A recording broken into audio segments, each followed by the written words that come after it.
The fluorescent lights of Terminal C hummed with a cold, mechanical indifference.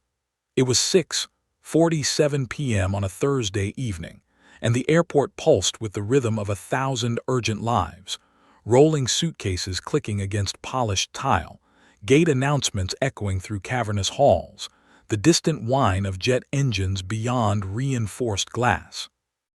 Near Gate 24, where the security checkpoint funneled travelers through metal detectors and X-ray machines, the air smelled faintly of disinfectant and stale coffee. A TSA officer stood rigid behind the scanner, his navy uniform pressed sharp, his expression carved from stone. His name tag read Officer Garrett. He was having a bad day. Actually, he was having a bad year. His marriage was crumbling. His teenage son wouldn't speak to him.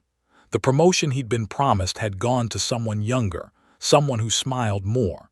Every passenger who shuffled through his line felt like a reminder of everything slipping through his fingers. Their vacation clothes, their excited conversations, their lives moving forward while his stood still. And then she appeared. A black woman in her late 50s, dressed in a simple lavender cardigan and worn jeans. Her hair was pulled back in a neat bun, streaked with silver. She carried a single rolling suitcase, small, navy blue, with a frayed handle wrapped in medical tape. In her other hand, she clutched a worn leather Bible and a boarding pass for Flight 447 to Atlanta. Her name was Grace Coleman. She moved slowly, not from arrogance but from exhaustion. Her shoulders carried the weight of double shifts at the nursing home where she worked, wiping fevered brows and holding the hands of the dying. She'd been saving for 2 years to visit her daughter in Atlanta, her only daughter, who was 7 months pregnant and scared. Grace placed her bag on the conveyor belt and stepped through the metal detector. The machine beeped. Officer Garrett's eyes narrowed. "Step aside, ma'am." Grace blinked, confused. "I'm sorry." Random additional screening. "Step aside." There was nothing random about it. Something about her, the tired patience in her eyes, the calm acceptance, irritated him. It reminded him of his mother, who died last spring still believing he'd turn out to be someone better than he was. Grace stepped into the designated area, her hands raised slightly as another officer approached with a handheld metal detector. Around them, other travelers glanced over, some curious, some uncomfortable, most hurrying past with practiced indifference. The wand beeped near her left wrist. "What's that?" Garrett demanded, stepping closer. Grace gently pulled back her sleeve, revealing a simple medical alert bracelet. "It's for my heart condition, sir, atrial fibrillation. The metal detector sometimes. I'll need to verify that." "Of course." Grace's voice remained soft, respectful. But Garrett wasn't listening anymore. He was staring at her bag on the X-ray monitor where something had caught his attention, a dense shadow, oddly shaped. "Bag check," he called out sharply. The line behind Grace began to grow. A businessman sighed loudly. A mother with 2 small children shifted impatiently. The air thickened with collective frustration. Grace watched as Garrett unzipped her suitcase and began pulling out her belongings: folded clothes, a Ziploc bag of medications, a small photo album, a package of homemade cookies wrapped in foil. And then he found it. A small wooden box, hand-carved, about the size of a paperback book. Garrett's face changed. His jaw tightened. His fingers traced the box's edges as if he'd found evidence of something terrible. "Ma'am," he said slowly, his voice carrying across the checkpoint, "what exactly is this?" Grace's heart sank. She knew that tone.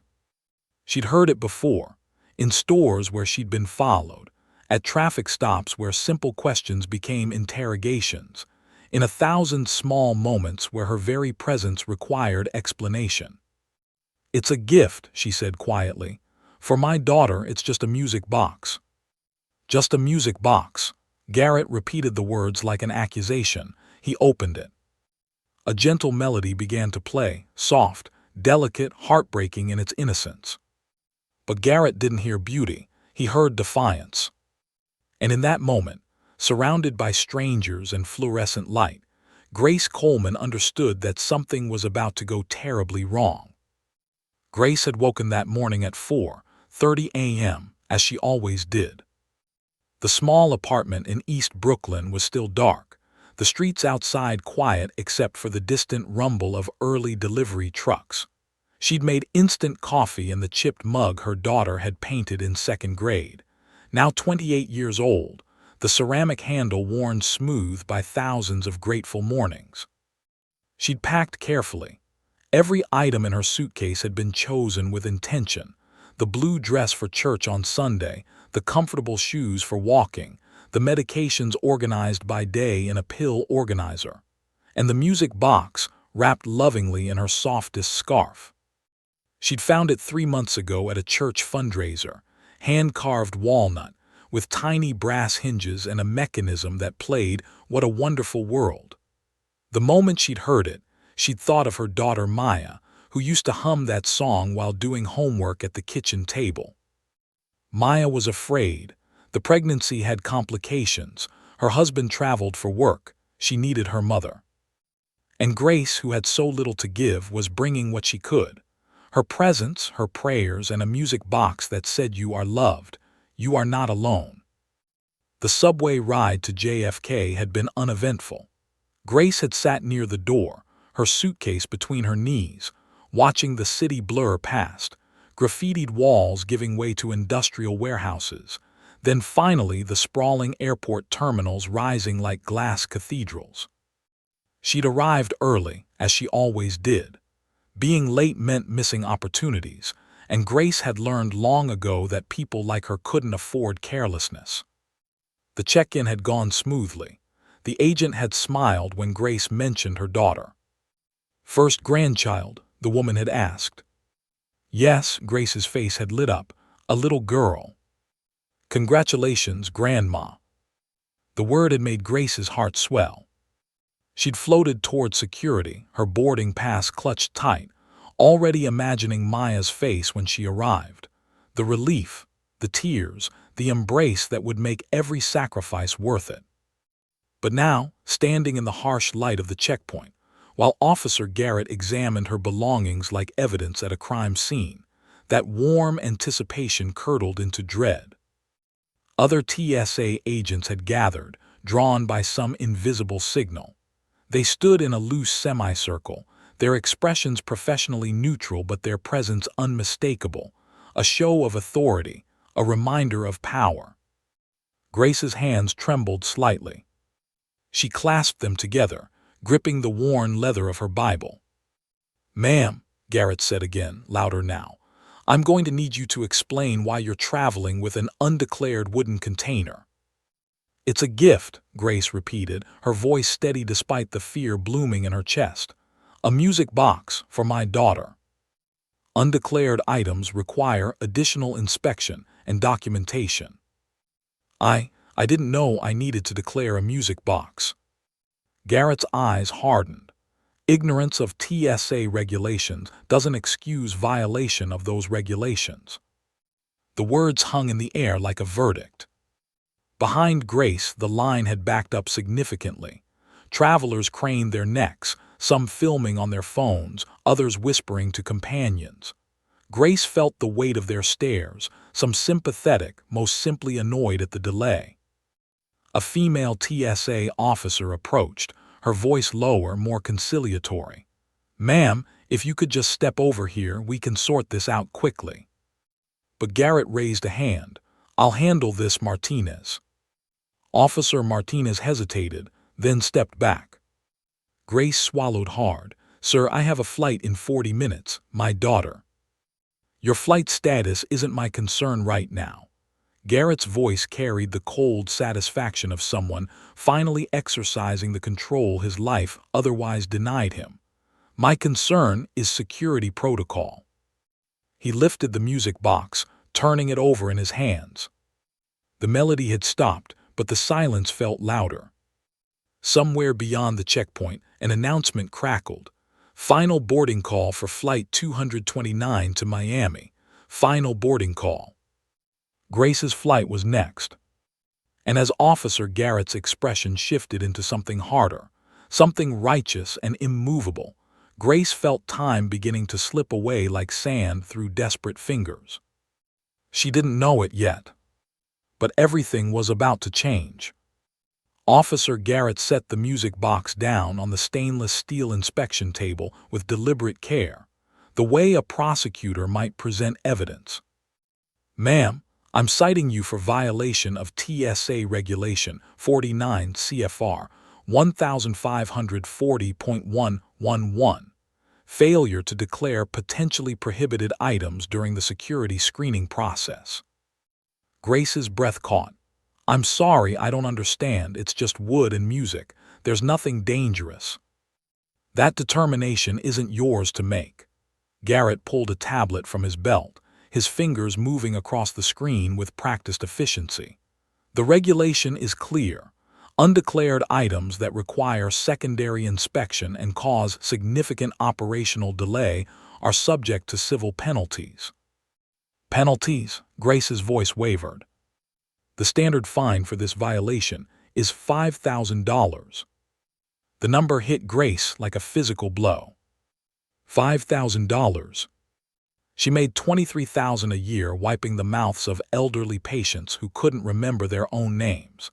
She worked 50-hour weeks in orthopedic shoes that hurt her feet and scrubs that smelled of disinfectant no matter how many times she washed them. She'd saved for 2 years to afford this $400 plane ticket. $5,000 might as well have been $5 million. "Sir, please." Grace's composure began to crack. "I didn't know. I would never intentionally." "The fine can be contested through the proper channels. You'll receive documentation by mail within 10 business days.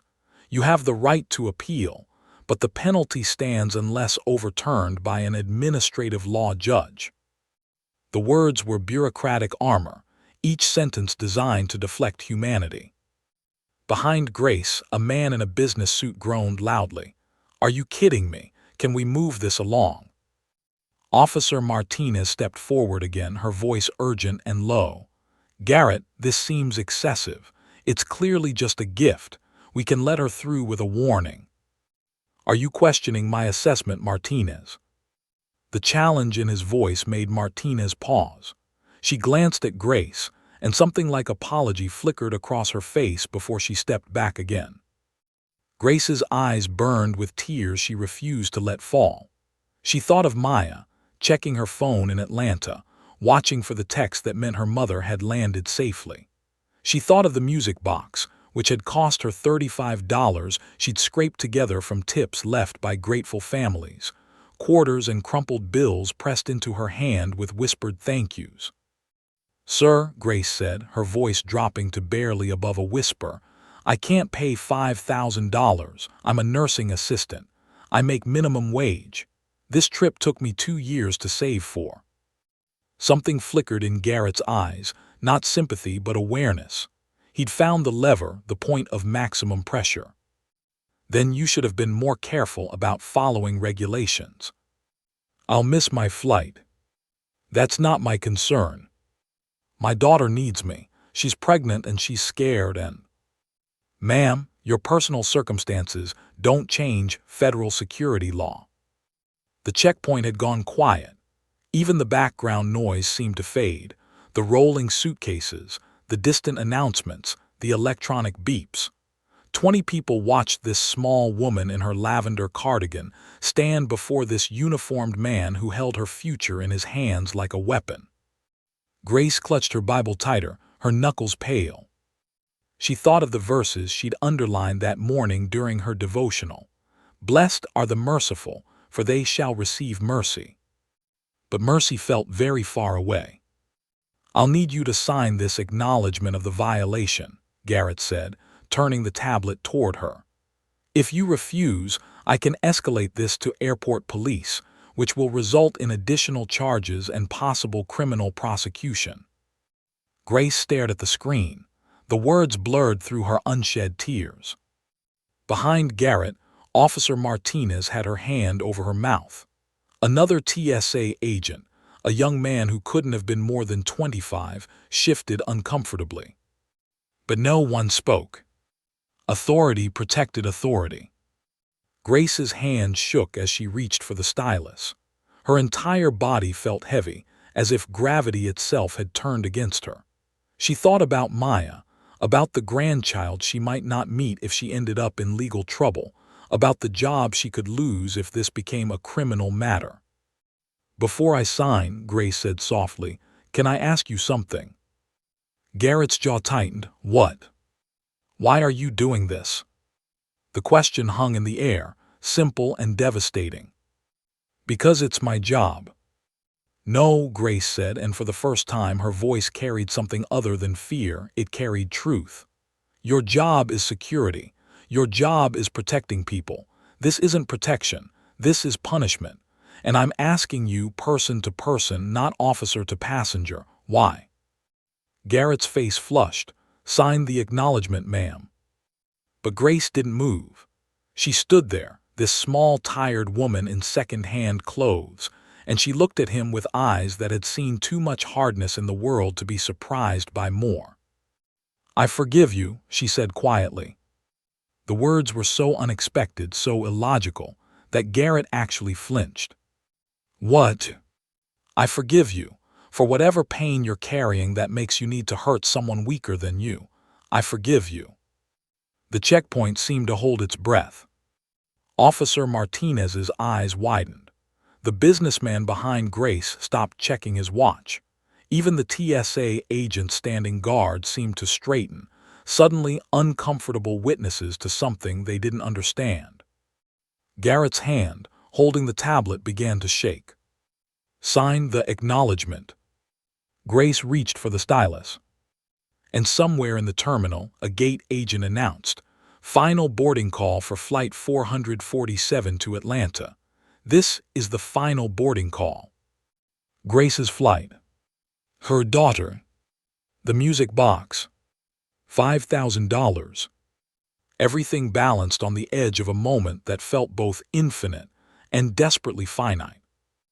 And Officer Garrett, staring at this woman who had just forgiven him for cruelty he hadn't even acknowledged, felt something crack open inside his chest, something he'd kept sealed for so long he'd forgotten it was there. The question was whether that crack would let in light, or just more darkness. Grace's fingers hovered over the tablet screen, the stylus trembling in her grip. She could feel her heartbeat in her throat, irregular, stuttering, the atrial fibrillation that had plagued her for 5 years making itself known in moments of stress. The medical alert bracelet on her wrist felt suddenly tight, constricting. "Breathe," she told herself, "just breathe." But breathing felt like an act of rebellion against the weight pressing down on her chest. $5,000. The number played in her mind like a cruel song. It was the cost of her used car. It was 6 months of rent. It was the difference between stability and catastrophe, between dignity and desperation. She thought of the choices she'd already made to afford this trip, eating rice and beans for weeks, skipping her blood pressure medication to save the cape, walking 40 minutes to work instead of taking the bus. Small sacrifices that added up to one precious plane ticket. And now this. "Ma'am," Garrett's voice cut through her thoughts, "I need you to sign." Grace looked up at him, really looked. She saw a man in his early 40s, fit but tired, with lines around his mouth that suggested smiles had once come more easily. His wedding ring caught the fluorescent light, a simple gold band, slightly tarnished. There was a coffee stain on his uniform collar that he'd tried to scrub out, leaving a faint brown shadow. He was human, flawed, hurting. Just like her. "Can I tell you about my daughter?" Grace asked softly. Garrett's jaw tightened. "That's not relevant." "Her name is Maya. She's 28. She teaches kindergarten in Atlanta." Grace's voice gained strength as she spoke, drawing from some deep well of maternal love. "She's 7 months pregnant with her first baby, a little girl. They're going to name her Grace, after me." Something flickered across Garrett's face, too quick to name. 3 weeks ago, Maya called me crying. The doctors found something on the ultrasound, a possible heart defect. They need to do more tests. She's terrified. Her husband travels for work and she's alone, and she begged me to come be with her. Grace's voice cracked, but she didn't stop. So I saved every extra dollar, every tip, every spare penny. I worked double shifts until my feet bled in my shoes. I did all of it so I could hold my daughter's hand and tell her that everything would be okay. So I could be there when she's scared at 3 in the morning. So I could help her paint the nursery and fold tiny baby clothes and pray over my granddaughter before she's even born. Tears finally escaped, sliding down Grace's cheeks. And now you're telling me that because I didn't know a music box needed to be declared, I have to pay $5,000. Money I don't have. Money that will destroy everything I've worked for. The checkpoint was completely silent now. Officer Martinez had tears in her own eyes. The young male TSA agent was staring at his shoes. Even the businessman behind Grace had gone quiet, his impatience transformed into something uncomfortably close to shame. Garrett stood frozen, the tablet still extended toward Grace. His mind was screaming contradictions. This is protocol. This is the rule. Rules exist for a reason. Without rules, there's chaos. Without order, everything falls apart. But another voice, quieter and more dangerous, whispered, "This is someone's mother. This is someone's daughter. This is cruelty disguised as duty." "Sign the acknowledgement," he said, but his voice had lost its sharp edge. Grace wiped her eyes with the back of her hand. She looked at the Bible still clutched against her chest, its leather cover worn smooth by years of desperate prayers and faithful reading. She thought of every passage about mercy, about justice, about loving your enemies and praying for those who persecute you. And she thought about what it meant to live those words instead of just reading them. "If I sign this," Grace said slowly, "what happens?" "You'll receive the citation by mail. You'll have 30 days to pay or file an appeal. And if I can't pay?" "The fine goes to collections. It affects your credit. Eventually, there could be legal action." Grace nodded, absorbing this information like blows to the body. "And if I don't sign?" "I call airport police. You'll be detained. You'll definitely miss your flight. And you'll face additional criminal charges for non-compliance with TSA directives. A trap with no exit." Grace closed her eyes. She prayed silently, desperately. "God, I don't understand why this is happening, but I trust you. I trust that you see. I trust that you're here, even in this terrible moment. Help me to be who you've called me to be. Help me to love even when it costs me everything." When she opened her eyes, something had changed in her face. A calm that shouldn't have been possible. A strength that defied circumstances. "Okay," she said quietly, "I'll sign." But before she could put stylus to screen, a voice rang out from behind them. "Wait!" Everyone turned. A woman in a pilot's uniform stood at the edge of the checkpoint. Tall, black, with captain's stripes on her shoulders and an expression of barely contained fury. "I'm Captain Olivia Chen," she said, her voice carrying the authority of someone used to commanding aircraft through storms. "That's my flight you're boarding, 447 to Atlanta, and I'd like to know what's happening here." Officer Garrett straightened.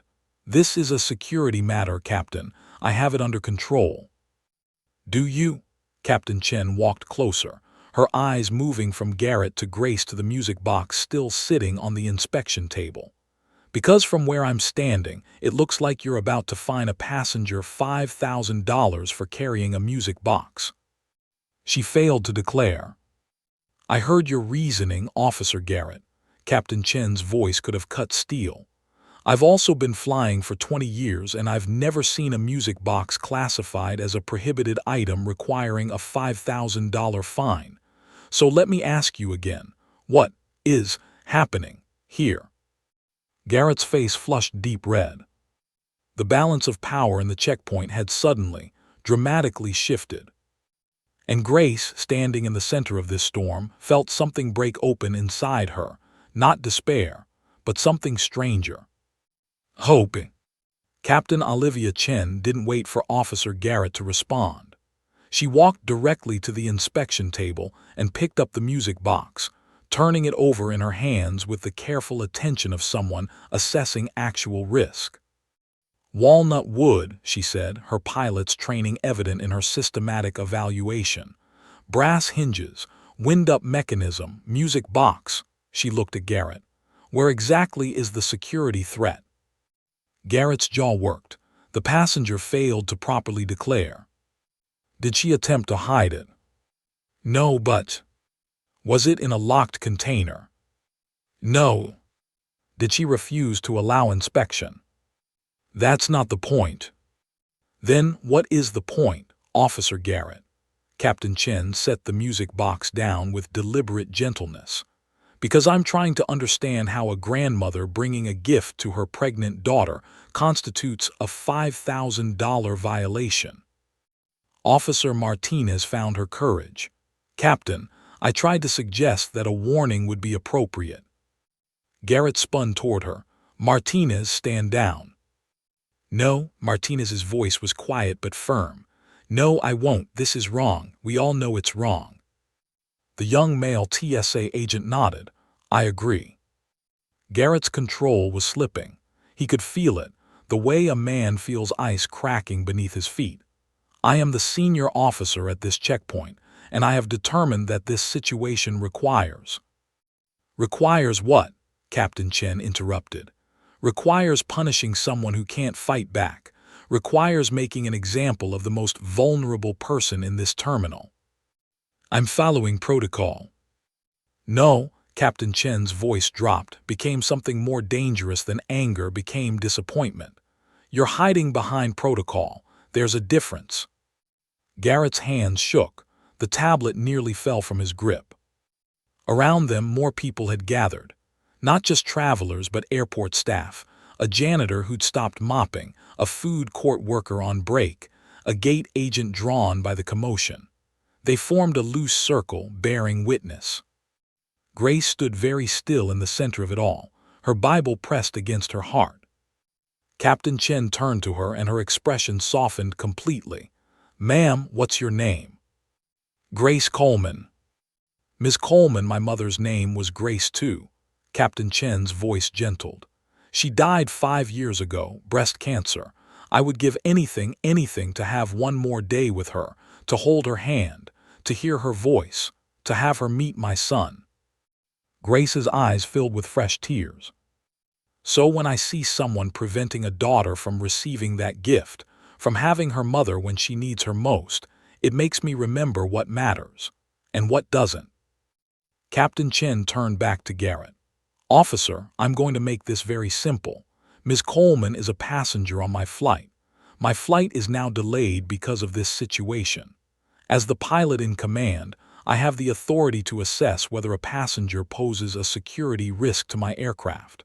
And I'm telling you, officially and for the record, that I assess Ms. Coleman as zero risk. Captain, you can't. I can and I am. Furthermore, if you proceed with this citation, I will file a formal complaint with TSA oversight, with my airline and with every news outlet that will listen. Because this isn't security. This is abuse of power. Garrett's face went pale, then red, then pale again. He looked around at the faces watching him, Martinez, the young agent, the growing crowd of witnesses. He looked at his tablet, at the fine he'd been so certain was justified. He looked at Grace, this small woman who'd somehow exposed every broken thing inside him simply by refusing to collapse. His voice failed. Captain Chen waited. The checkpoint held its breath. And then in a voice barely above a whisper, Garrett said, I need a moment. He walked away from the inspection table, his steps mechanical, and stopped near the wall. His back was to everyone. His shoulders rose and fell with deep breaths that seemed to hurt. Officer Martinez immediately moved to Grace. "Ma'am, I am so sorry. This should never have happened. We're going to fix this, okay? You're going to make your flight." Grace nodded, but she was watching Garrett's back, watching the way his hand came up to cover his face. He was crying. Captain Chen noticed too. Her expression shifted from righteous anger to something more complex, not sympathy exactly, but recognition. The recognition of another human being breaking under the weight of their own pain. She walked over to him, her footsteps deliberate. "Officer Garrett." He didn't turn around. "I know what it's like," Captain Chen said quietly, her voice meant only for him. "I know what it's like to carry so much hurt that you start inflicting it on others just so you're not the only one suffering. I know what it's like to lose sight of who you wanted to be." Garrett's shoulders shook harder. "But you have a choice right now. You can double down on this cruelty or you can do the harder thing, the braver thing." "I don't know if I can," Garrett whispered. "Yes, you do. Because deep down, past all this anger and pride, you're still the person who became a TSA officer to help people, to protect people. That person is still in there. I can see him." Garrett slowly turned around. His eyes were red. Tears tracked down his face and he didn't bother to hide them. He looked past Captain Chen to Grace, who stood watching with an expression of such gentle concern that it broke something else inside him. The last wall, the final defense. He walked back to the inspection table on unsteady legs. "Miss Coleman," he said, his voice raw, I owe you an apology." Grace's face softened even further. "Officer Garrett." "Please let me say this." He set down the tablet, picked up the music box, held it like it was precious. "There is no $5,000 fine. There was never really a violation. I was using my authority to hurt you because I'm hurting, and that is unforgivable." "It's not unforgivable," Grace said softly. "Nothing is unforgivable if there's remorse and a desire to change." Garrett's hands trembled as he handed her the music box. "Your daughter is lucky to have you. Your granddaughter will be lucky to have you. And I'm sorry I almost stole that from all of you." Grace took the music box, and then, in a gesture that made several witnesses gasp, she reached out and took Garrett's hand. "We all fall short," she said gently. "Every single one of us. What matters is what we do after we fall. Do we stay down or do we get back up and try to do better?" Garrett couldn't speak. He just stood there, this grown man in uniform, holding the hand of the woman he'd tried to destroy, and let her kindness remake him. Grace didn't let go of Officer Garrett's hand immediately. She held it the way she held the hands of dying patients at the nursing home, firmly enough to anchor them, gently enough to offer comfort. She'd learned over years of caregiving that sometimes people needed permission to be human, to be weak, to break. "What's your first name?" she asked softly. Garrett blinked, surprised. "Michael." "Michael," Grace repeated, testing the name, making it personal. "Thank you for apologizing. That took courage." "I don't feel courageous. I feel ashamed." "Good." Grace's small smile was sad but not unkind. "Shame means you still have a conscience. That's where healing begins." Captain Chen checked her watch. "Miss Coleman, we need to get you on that plane. Boarding closes in 8 minutes." Grace nodded, but she didn't move yet. She was still looking at Michael Garrett, at this man who'd been cruel because cruelty was the only language his pain knew how to speak. "Can I tell you something, Michael?" Grace asked. He nodded, not trusting his voice. 3 years ago I was so angry at the world. My husband had just died, sudden heart attack, no warning. I was 55 years old and alone and terrified. We had debt. I had to sell our house, move to a tiny apartment, start over. Grace's voice carried the weight of remembered grief. And I was furious, at God, at life, at every person who seemed to have it easier than me. Garrett listened, transfixed. "One day at work I was helping a patient, an elderly man with dementia. He got confused and violent, swung at me, knocked me down. And in that moment, lying on the floor with my hip bruised and my pride shattered, I had a choice. I could report him, get him removed from the facility, punish him for hurting me.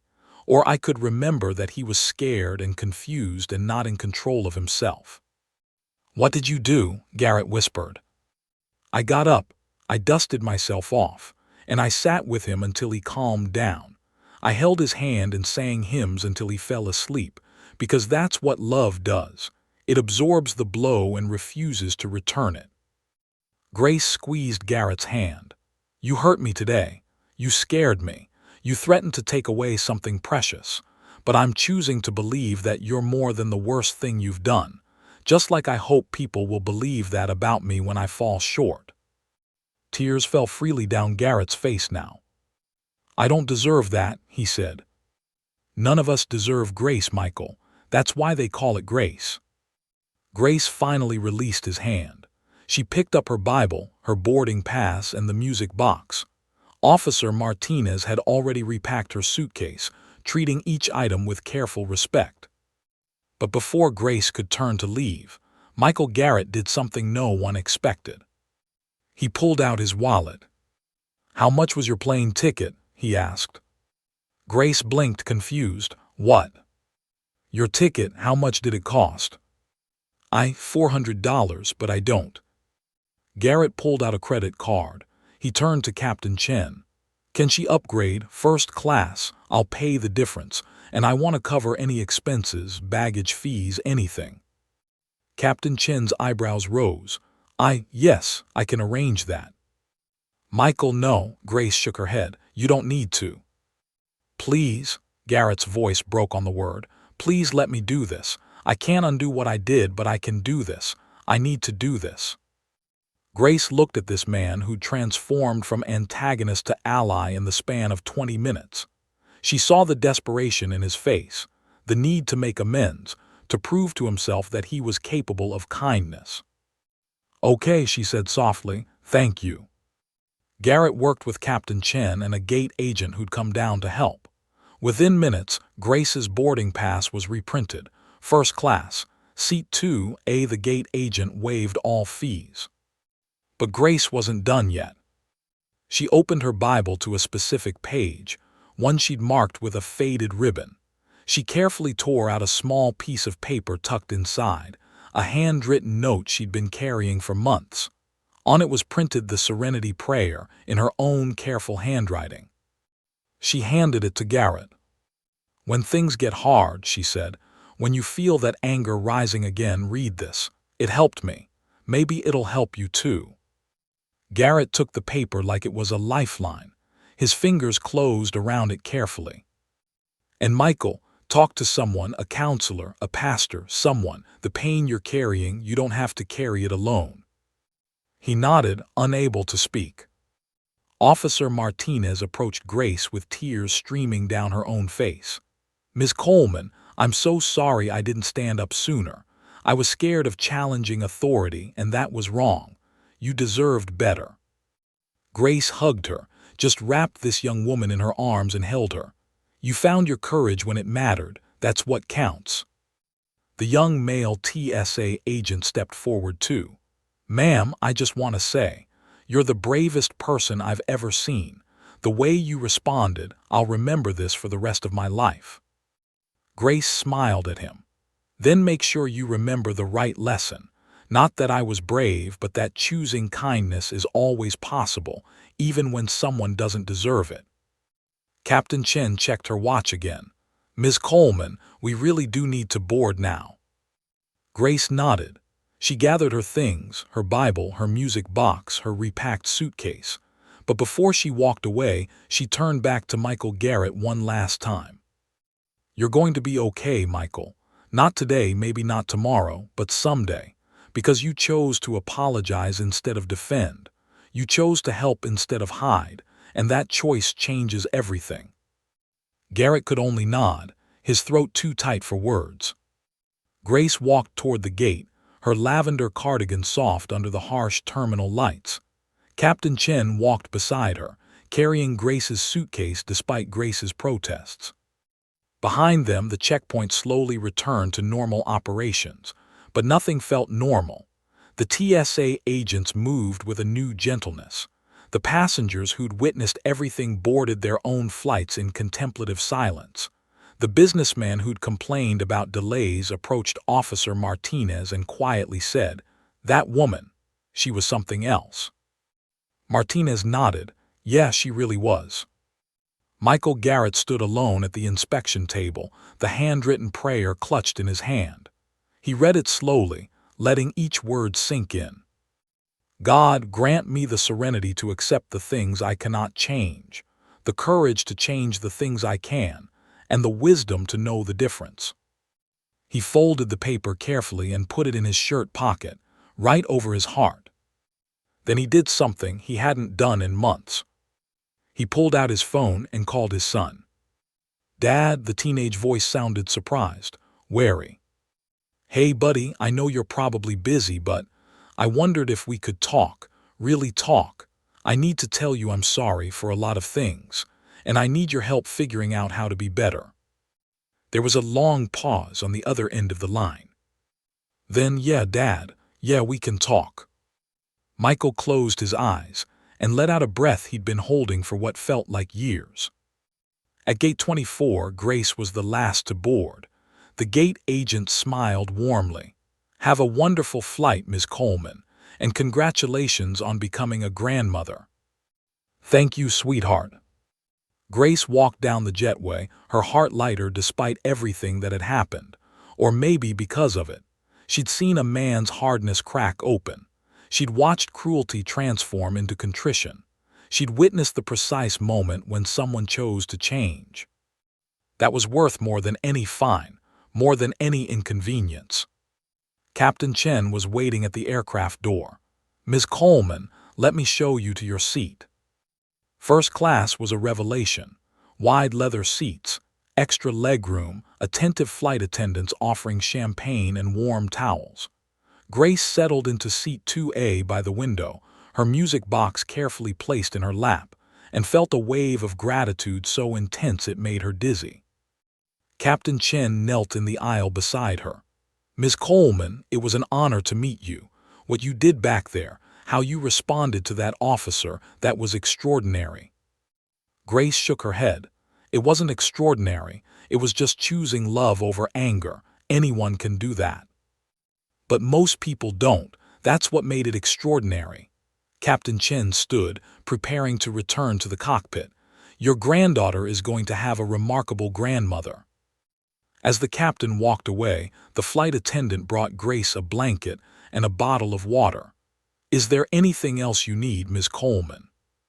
Grace looked around at the comfortable seat, the kindness surrounding her, the journey finally beginning. "No, honey, I have everything I need." The plane pushed back from the gate. Grace looked out the window at the terminal growing smaller, at the city lights beginning to twinkle as dusk settled over the airport. Somewhere in that building, Michael Garrett was beginning the hard work of becoming better. Officer Martinez was learning to find her voice. The young TSA agent was understanding that witnessing injustice meant nothing without the courage to oppose it. And Grace was flying first class to hold her daughter's hand. The engines roared to life. The plane turned toward the runway. Grace opened the music box, and the gentle melody of "What a Wonderful World" filled the quiet cabin. She closed her eyes and prayed for Michael, for Maya, for her unborn granddaughter, for everyone carrying pain they didn't know how to release. And as the plane lifted into the darkening sky, Grace Coleman, nursing assistant, mother, soon-to-be grandmother, felt the weight of the world settle just a little lighter on her shoulders. Because she'd proven something today. That mercy was stronger than judgment.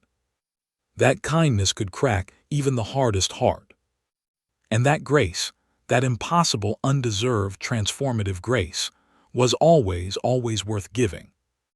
Even when it cost everything. Flight 447 leveled off at cruising altitude, and Grace felt the familiar pressure in her ears that signaled they'd reached 35,000 feet. The cabin lights dimmed slightly, creating a cocoon of soft amber warmth. Through the window, The sun was setting in brilliant streaks of orange and purple, painting the clouds like a cathedral ceiling. Grace wound the music box again, letting the melody play softly. A flight attendant passing by paused and smiled. "That's beautiful. Is it a gift?" "For my daughter," Grace said. "She's having a baby." "Congratulations, Grandma." The flight attendant's smile was genuine. "First grandchild." "Yes." "Then this is a very special trip." "It is," Grace agreed, her eyes misting. "It really is." After the attendant moved on, Grace opened her phone. An old model, several generations behind, with a cracked screen she'd been meaning to fix but couldn't afford to. She typed out a text to Maya. "On the plane, sweetheart, first class. Long story, can't wait to see you. I love you more than words. Mom." The response came quickly, "First class. Mom, what happened? Are you okay?" Grace smiled and typed back, "I'm more than okay, baby. I'll tell you everything when I land. Rest now. I'll be there soon." "I love you so much, Mom." "I love you more." Grace put the phone away and sat with her thoughts. She thought about Michael Garrett, about the pain she'd seen in his eyes, the desperation in his cruelty. She recognized it because she'd felt it herself after her husband died. That wild, thrashing anger that comes from powerlessness, from loss, from watching your life become something unrecognizable. She'd been lucky. She'd had her faith, her church community, and Maya checking on her constantly. She'd had people who wouldn't let her drown in bitterness. But who did Michael have? The question sat heavy in her chest. Grace pulled out her Bible and found another small piece of paper tucked inside. This one had her phone number written on it, along with the words, "St. James Community Church, Brooklyn. Everyone welcome." She'd been planning to give it to someone on this trip, though she hadn't known who. Now she knew. She wrote a quick note on the back, "Michael, if you ever need to talk or pray or just sit in silence with someone who understands, call me. You're not alone. Grace Coleman." She took a photo of it with her phone and sent it in a text to Captain Chen's number, which the pilot had given her before takeoff. The message included, "Could you please make sure Officer Garrett receives this? Thank you for everything." Captain Chen's response came 30 minutes later, message delivered. He cried when he read it. "You're changing lives, Ms. Coleman." Grace didn't feel like she was changing lives. She felt like she was just doing what her grandmother had taught her. See the person, not the problem. See the wound, not the weapon. Meanwhile, back at the checkpoint, Michael Garrett's shift had ended. He sat in the TSA break room, still in his uniform, staring at Grace Coleman's handwritten prayer. He'd read it 17 times. Each time, different words stood out. Serenity to accept.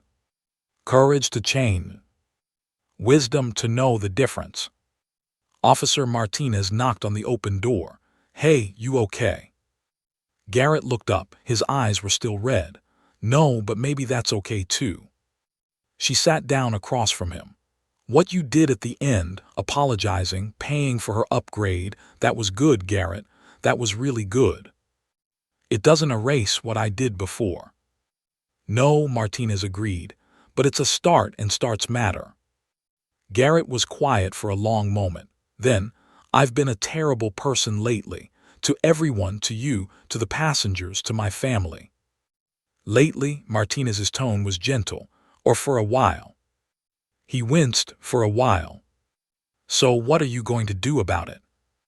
Garrett pulled out his phone and showed her the text he'd received. Grace Coleman's phone number, the church address, the invitation to call. "She gave me this," he said, his voice cracking. "After everything I did to her, she gave me a way to reach out for help." Martinez's eyes filled with tears. "That's grace, Garrett, actual real grace. I don't deserve it. That's what makes it grace." Garrett saved the number in his phone. Then he opened his messages and started typing to his wife. The wife who'd moved into the guest room 2 months ago.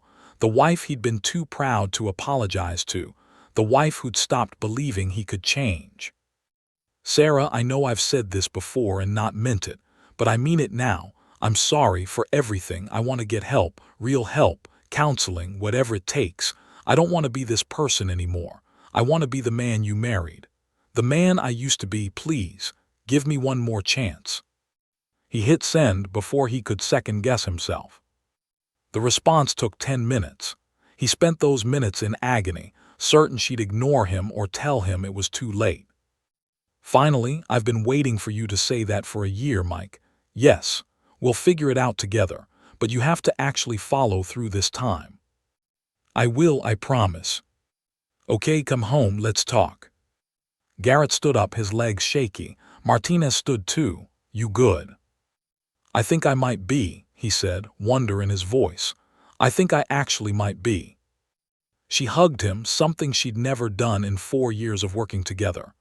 "Go home to your wife, be honest, be humble. And Garrett, thank that woman. Every single day for the rest of your life, thank Grace Coleman for showing you who you could be." "I will." As Garrett drove home through evening traffic, he thought about the moment when Grace had taken his hand. When she'd looked at him, really looked at him, and seen past his uniform, past his cruelty, straight to the broken human underneath. No one had looked at him like that in so long. He'd forgotten what it felt like to be seen. On the plane, the flight attendant brought Grace a dinner tray, chicken with roasted vegetables, a side salad, a warm roll with butter, and a small chocolate cake for dessert. It was the nicest meal Grace had eaten in months. "Can I get you anything else?" the attendant asked. "Wine, coffee?" "Just water, please, thank you so much." As Grace ate, she noticed the passenger across the aisle watching her with a curious expression. He was an older gentleman, maybe 70, with kind eyes and silver hair. "Excuse me," he said softly.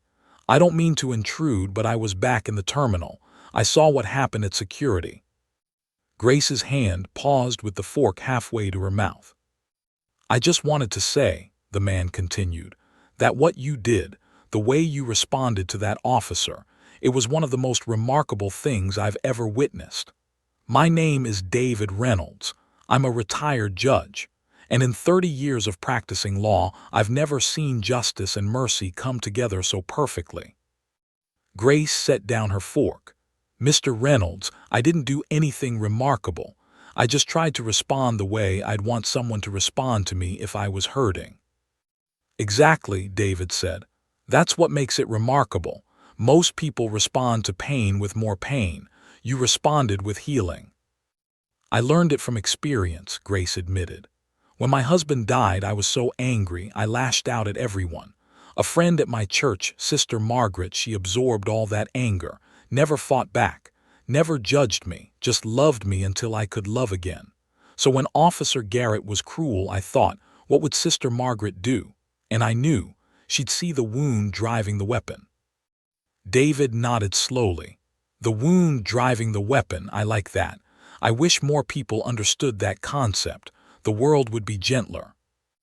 "It's not easy," Grace said. "I wanted to be angry. Part of me wanted to yell at him to make him feel as powerless as he made me feel. But anger just creates more anger. At some point, someone has to choose to break the cycle." "And you chose." "I chose." They sat in comfortable silence for a moment. Then David said, "Would you mind if I shared your story? I lecture occasionally at law schools about justice and mercy. I think your example could teach future lawyers something their textbooks never will." Grace considered this. If it helps someone else choose kindness, then yes, share it. But make sure they understand I'm nobody special. I'm just a woman who's been forgiven much, so I try to forgive much in return. That's what makes you special, Ms. Coleman. You understand that we're all in need of grace. When dinner was cleared away, Grace reclined her first-class seat and pulled the blanket up to her chin.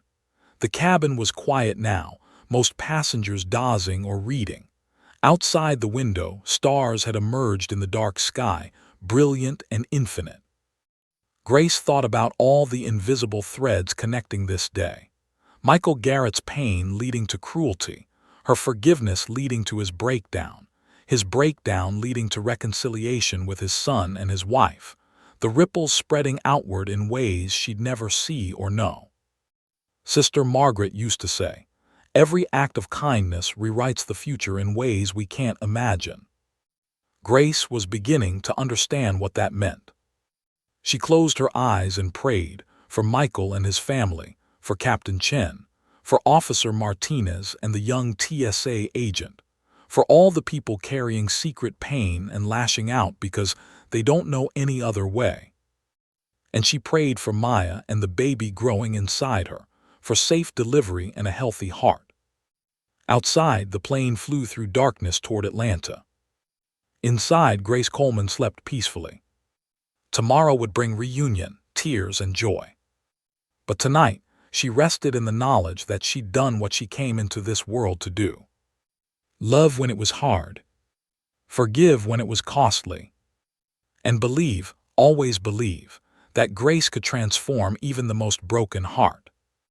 Flight 447 touched down at Hartsfield-Jackson Atlanta International Airport at 9:47 p.m. The wheels kissed the runway with barely a bump, and Captain Chen's voice came over the intercom.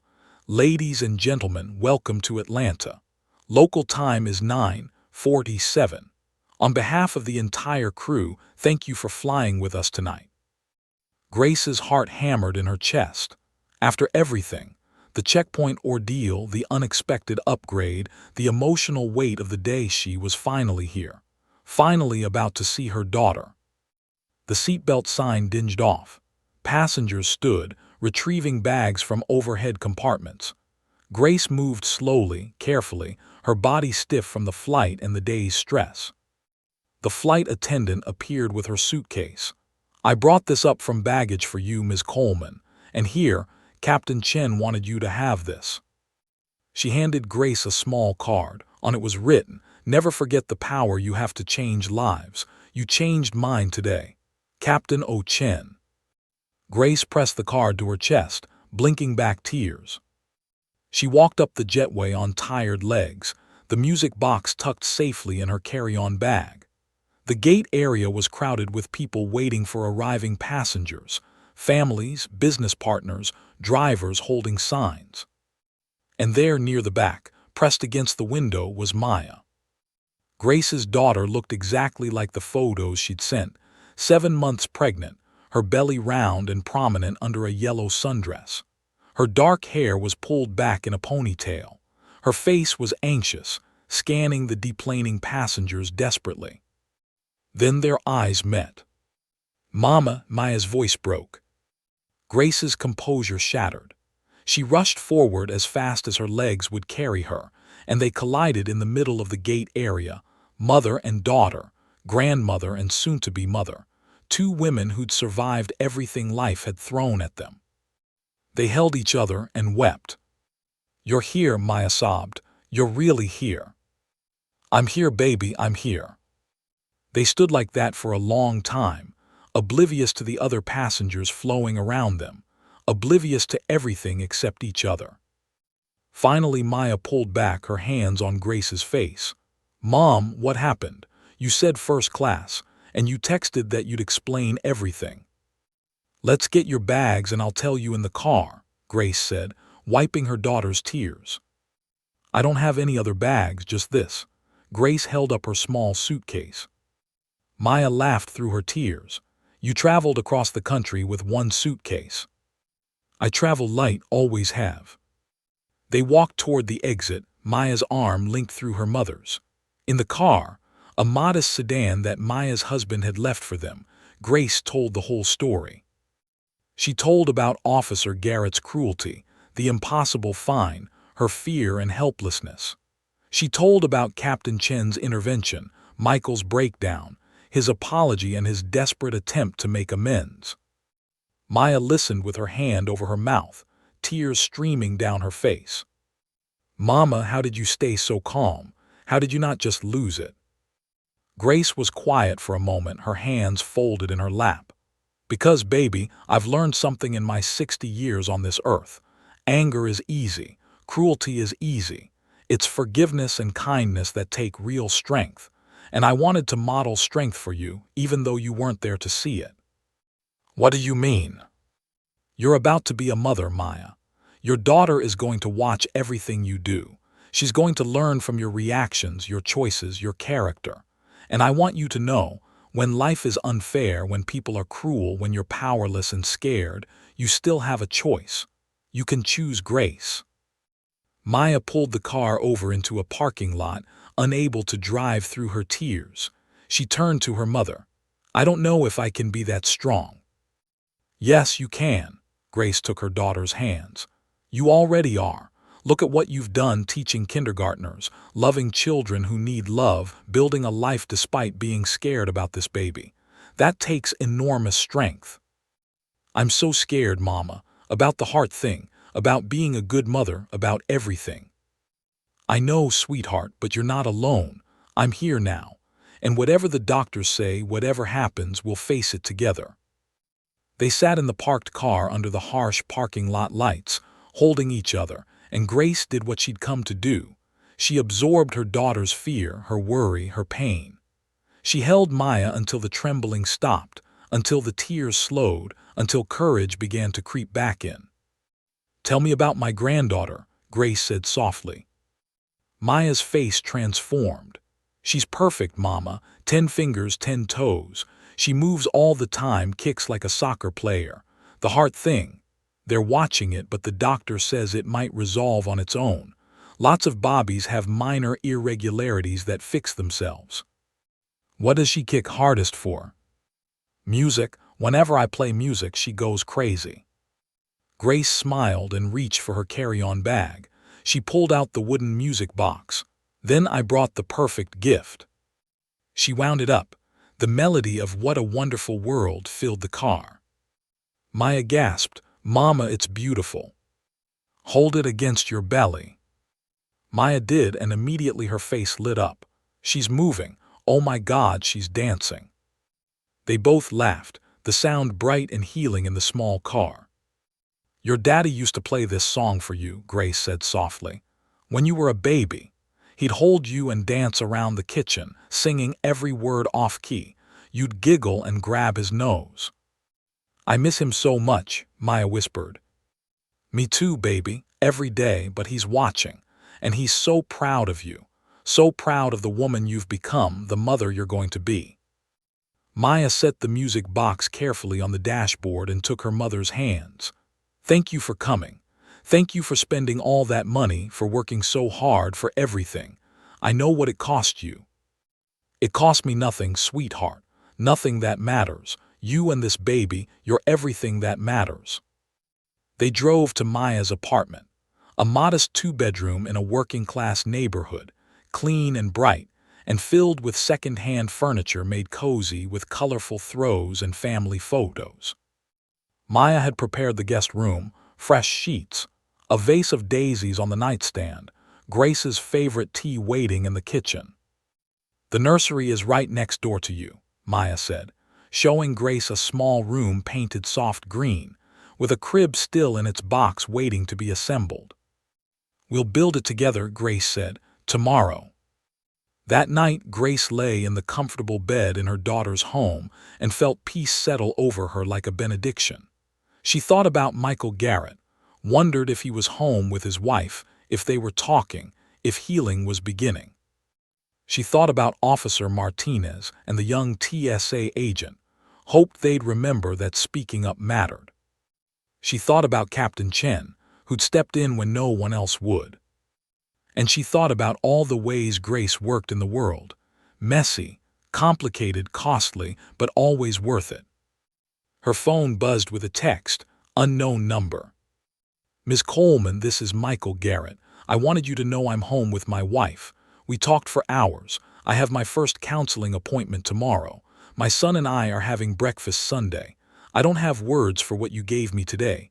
You saved my life. I will spend the rest of my life trying to be worthy of that gift. Thank you, MG." Grace smiled through fresh tears. She typed back, "You were always worthy, Michael. You just forgot for a while. I'm proud of you for choosing to remember. God bless you and your family. GC." She set the phone down and closed her eyes. Tomorrow would bring doctor's appointments, nursery furniture assembly, and meal preparation. Tomorrow would bring laughter and tears and prayer. But tonight, Grace rested in the knowledge that redemption was real, that broken people could be made whole, that forgiveness wasn't weakness, it was the strongest force in the universe, and that mercy, given freely to the least deserving, had the power to remake the world one heart at a time. 3 months later, on a cold January morning, Grace stood in the nursery of Maya's apartment, holding her granddaughter for the first time. The baby was perfect. 6 pounds, 4 ounces of pure miracle, 10 fingers, 10 toes, and a healthy heart. The irregularity had resolved itself completely, just as the doctors had hoped. Her name was Grace Marie. "She has your eyes, Mama," Maya whispered from the bed, exhausted and radiant. "She has your strength," Grace countered, tears streaming down her face as she stared at the tiny, perfect face. The music box sat on the dresser, playing its gentle melody. Little Grace's eyes tracked the sound, already drawn to music just like she'd been in the womb. Grace's phone had been buzzing all morning with messages. From Michael Garrett, "Congratulations, Ms. Coleman. My wife and I are expecting too. We're working things out, taking it slow, but there's hope. Thank you for showing me that's possible." From Officer Martinez, "So happy for you. That baby is lucky to have you as her grandmother." From Captain Chen, "Welcome to the world, baby Grace. You're loved by so many, including an airline captain who will never forget your grandmother." From David Reynolds, the retired judge, "I've told your story to over 200 law students in 3 states. You're changing the next generation of lawyers. Congratulations on the baby." But Grace wasn't thinking about any of that. She was thinking about this moment, this perfect, ordinary, extraordinary moment of holding new life and feeling the weight of responsibility and love. "What will you teach her, Mama?" Maya asked softly. Grace looked up, her eyes meeting her daughter's. "I'll teach her what my grandmother taught me, what I tried to teach you, that the world will be cruel sometimes, but she doesn't have to be. That power without mercy is tyranny, and mercy without strength is meaningless. That forgiveness isn't about excusing harm, it's about refusing to let harm define you." She looked back down at baby Grace, at the tiny hand wrapped around her finger. "I'll teach her that every single person she meets is fighting a battle she knows nothing about. That the cruel security officer, the impatient cashier, the angry stranger, they're all carrying wounds that made them forget how to be gentle. And while she can't heal everyone, she can choose not to add to the world's pain." Maya was crying softly. "I'll teach her that kindness isn't weakness. It's the hardest, bravest thing we can do. That saying, 'I forgive you' to someone who hurt you takes more strength than revenge ever could."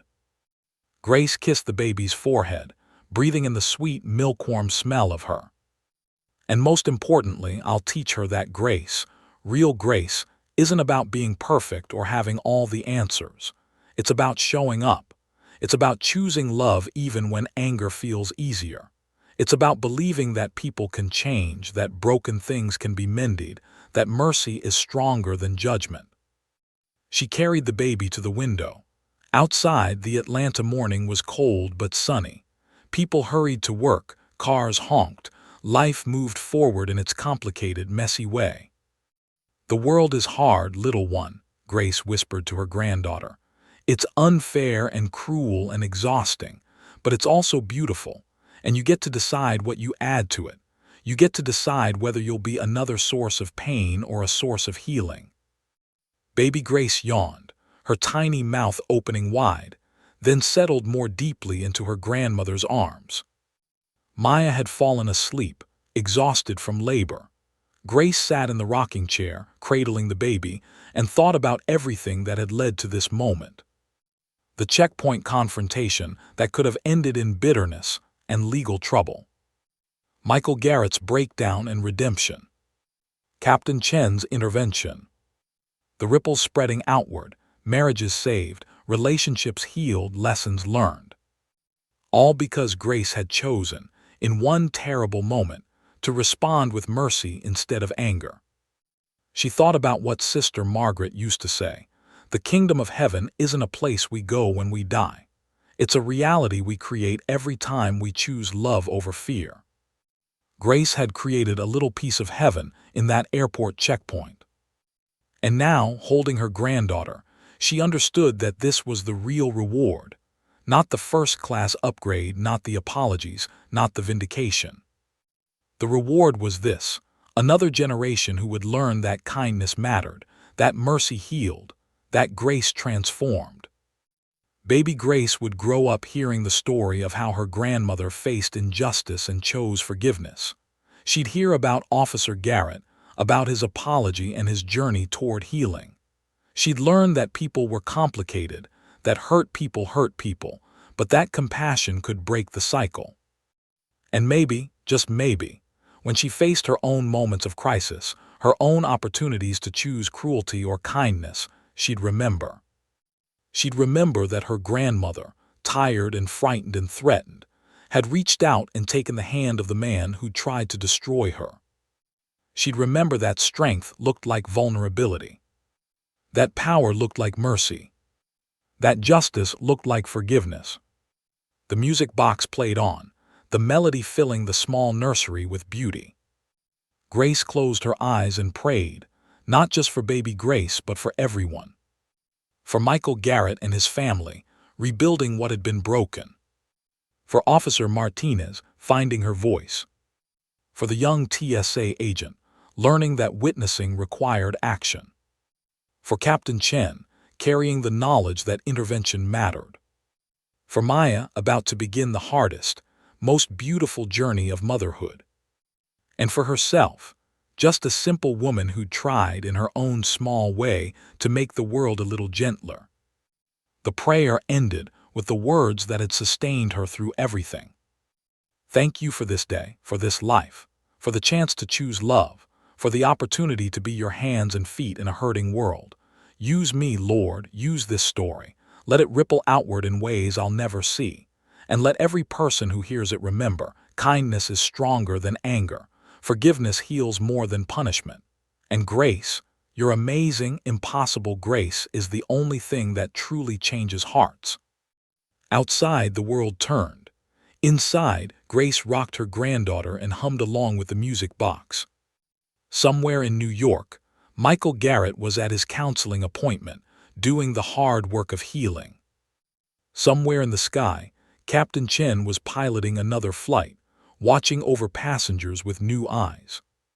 Somewhere in airports across the country, TSA agents were making choices, to be harsh or kind, to punish or show mercy. And somewhere in law school classrooms, young lawyers were hearing Grace's story and learning that justice without mercy was just revenge dressed up in robes. The story continued, the ripples spreading, the grace multiplying. Because that's how grace worked. You gave it away, not knowing where it would land. And it bloomed in the most unexpected places, transforming the most hardened hearts. Grace Coleman, nursing assistant, mother, grandmother, would never know the full extent of what she'd set in motion that day at the airport checkpoint. She'd never know about the passenger who witnessed her forgiveness and went home to reconcile with his estranged brother.